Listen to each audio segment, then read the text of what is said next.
There are hundreds, possibly thousands of mods available for Farming Simulator 22 that can drastically increase your enjoyment of playing the game.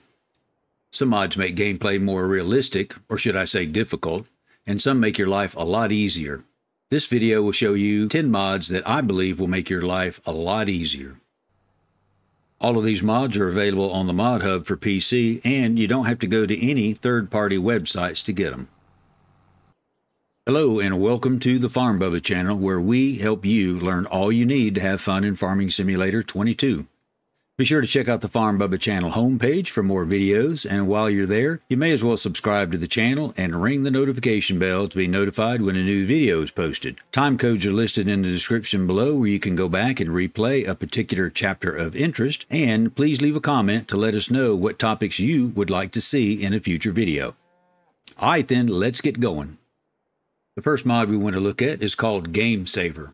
The Game Saver mod auto-saves without having to open the menu to manually save your game. This helps to keep from losing progress if your game crashes. Normally you would go into your menu and you would have to manually save the game, as I just did here, in order to save your progress. The Game Saver mod will automatically save your game at whatever interval you have set, whether it's 5 minutes, 15 minutes, or 10 minutes, and you'll get an on-screen confirmation that the game has been saved.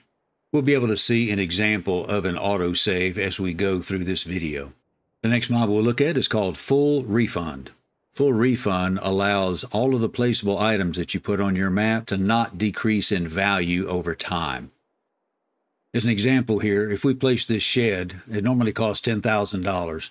The $3 you see there on the price is just a slight modification of the ground texture that's going to have to take place in order to set this building down. So we go ahead and place this building. Now, if we want to go and remove that building, we of course go over to demolish and demolish it. And now we get the original $10,000 back. We don't get back the $3 that it costs to modify the landscape in order to place the building. And there we see we sold the building for $10,000. The next mod we'll look at is called No Need to Roll. This mod eliminates the need to roll your field after you've sown seed. This mod is turned on and off in our game settings down here where it says periodic rolling required. You can toggle it on or off. If periodic rolling is turned on, then you can see in this field in the lower right hand corner of our field info it says needs rolling. The yield bonus is currently 58%. If we go back into our menu and turn off the need to roll, field info now indicates that the field does not need to be rolled, and the yield bonus is 60% instead of 58%. Now that's only 2% of a yield bonus, but it keeps you from having to do a little extra work. Next mod we want to look at is Cultivator Field Creator. This mod allows you to use a cultivator to create a new field. It eliminates the necessity to use a plow to do that same function. So all we have to do is select in our upper left hand corner, Allow Create Fields, lower the cultivator, and just make whatever size field we want. The only thing you have to keep in mind is you cannot use an AI worker to do this job. It's a job you'll have to do yourself. But once you get the field created, then of course your AI workers can plow it, seed it, do whatever they need to after you've created the field. If you notice down at the bottom of the screen, our autosave will kick in about 5 seconds. Now look up in the upper right hand corner of the screen, and there you see autosave completed. I kind of made a mistake at the beginning of this field, but all you have to do is go into your landscape menu, put a little grass in here, plant some grass back in it, and there you go. Cultivator Field Creator. Next mod we want to take a look at is called Horseman. The Horseman mod will take care of riding and cleaning your horses if you don't get around to it. I personally like to ride my horses during the day just for relaxation, so to speak, but sometimes I don't get a chance to do that if I have more than a couple of horses. So the Horseman mod will ride the horses and keep them clean, which also increases their value. At midnight, you'll see the fee that the Horseman charges to do that if we don't do it ourselves. Next mod we want to look at is called Automatic Watering. Automatic watering will automatically fill your water for your factories and your greenhouses for a small fee. If you recall from a previous episode, we set up this seed and fertilizer factory. Now here in our production chain menu, we've not yet activated any of our productions yet, but one of the first things we want to do is activate automatic irrigation. And when you turn this on, the water will be automatically refilled and fees will be charged to your account. So now we are full of water. Here you can see in our greenhouse, we already have automatic watering activated. That's just one less thing you have to worry about during your day. Next mod we want to look at is called Better Contracts. Here you can see in the base game contracts menu, you don't have a whole lot of options here.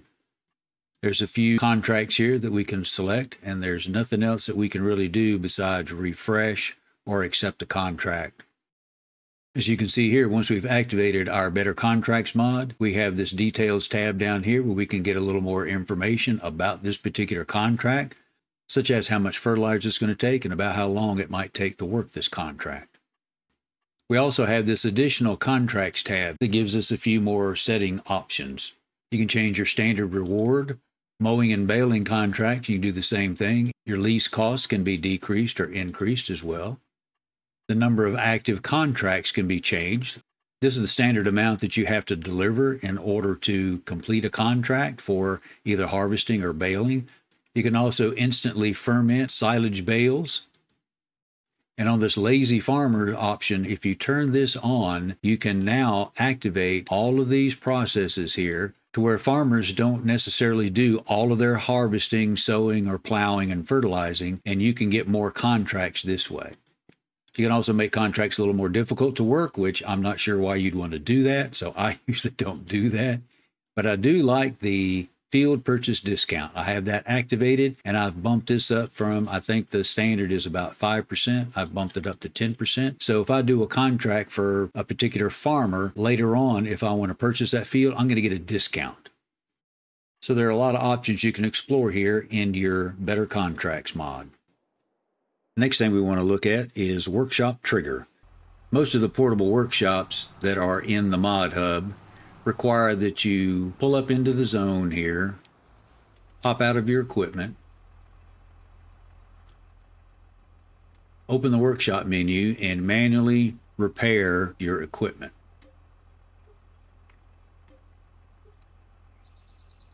And if your equipment is filthy dirty like this one is, you're going to have to manually pressure wash it also. But with this particular workshop trigger, all you have to do is pull through the lane here, and if you'll watch, you see it just got cleaned and it just got repaired. This process doesn't happen for free. The charges will show up in your finance menu. I usually set one of these triggers up in an area that my equipment is going to drive through every day so that it automatically gets repaired and washed. Next mod we want to look at are liftable pallets, big bags, and bales. If we go into our shop menu, down to objects, if we select our big bag and pallets, we see liftable pallets and big bags. So let's just get one of these, go back up and get a big bag.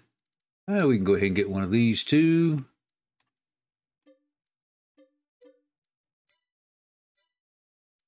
And how about a couple of bales?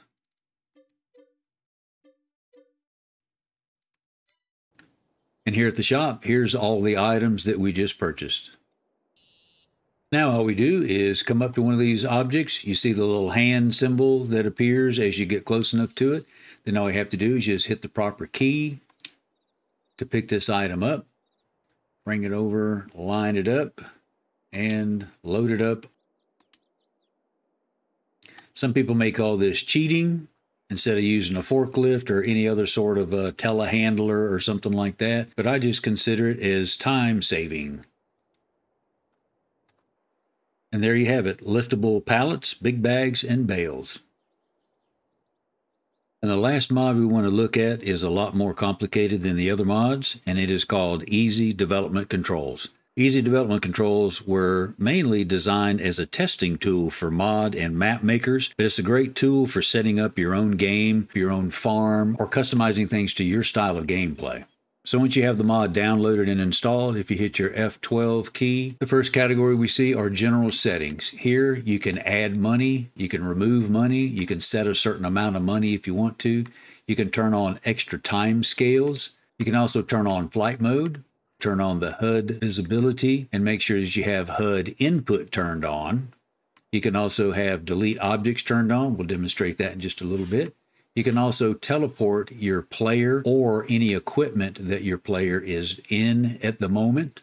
If the map you're playing on has collectibles, you can also go in, and if you turn this to 0, then the map will show where all of these collectibles are located.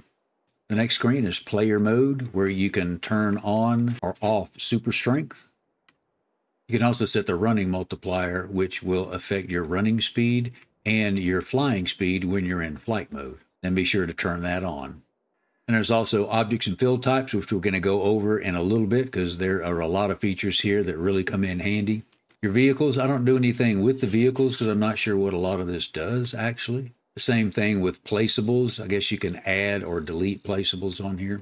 There's also fields and farmland settings where you can alter a field and make it anything you want. For an example, say field number 20, we want to change it to sunflowers.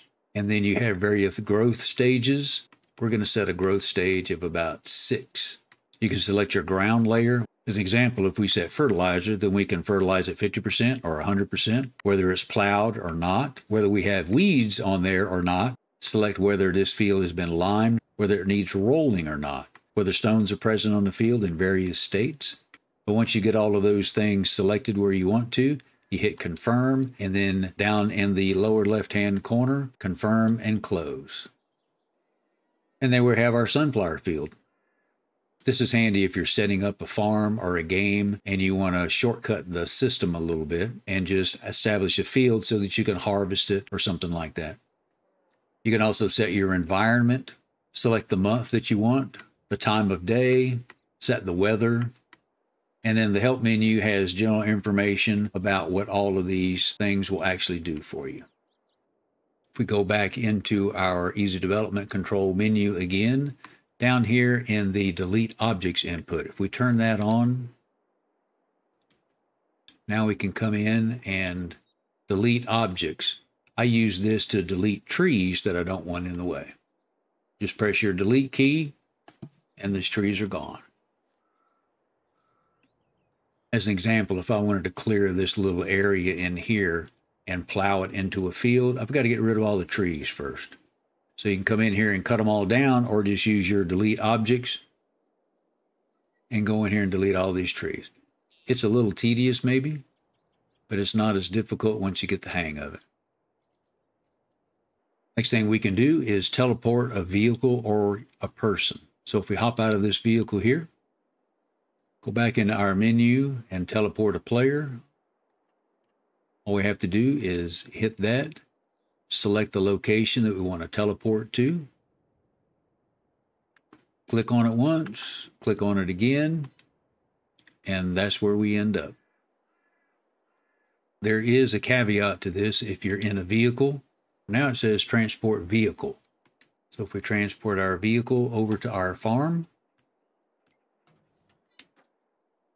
after you've transported, be sure and hop out to double check to see your equipment will still be attached to your tractor, but some of your accessories may not be, just like these cables that are laying down there. You have to hook those up. And then you're ready to go. You can also toggle off and on super strength. With super strength on, then you can pick any object up and move it around. We go into our objects and fill types. We can see up here that we can add bales. We just click on it and they'll just drop from the heavens. We can also select any pallet, big bags, anything like that. Drop a little pallet of wheat here. Pick it up, take it over to the chicken coop. And here we can see it's unloading into the chicken coop. Another feature to the Easy Dev controls that I like is you can tip to a trigger. Here we are on top of our silo where our trigger is located. Let's put some total mixed ration in here. Now if we fill, it's going to fill 15 million liters in there. You can also empty it. If you had some in there and you wanted to empty it out, you can select that. But we want to set the amount that we want to put in here. And they were updating the target storage, and now we have 100,000 liters of total mixed ration. So there you have it, my top 10 mods for easier gameplay. That about wraps things up for this video. If you receive value from this video, please give it a thumbs up, subscribe to the channel, and ring the notification bell to be notified when the next video posts. Please leave a comment with any questions you have and any suggestions you have for future videos. As always, thanks for watching, and we'll see you next time.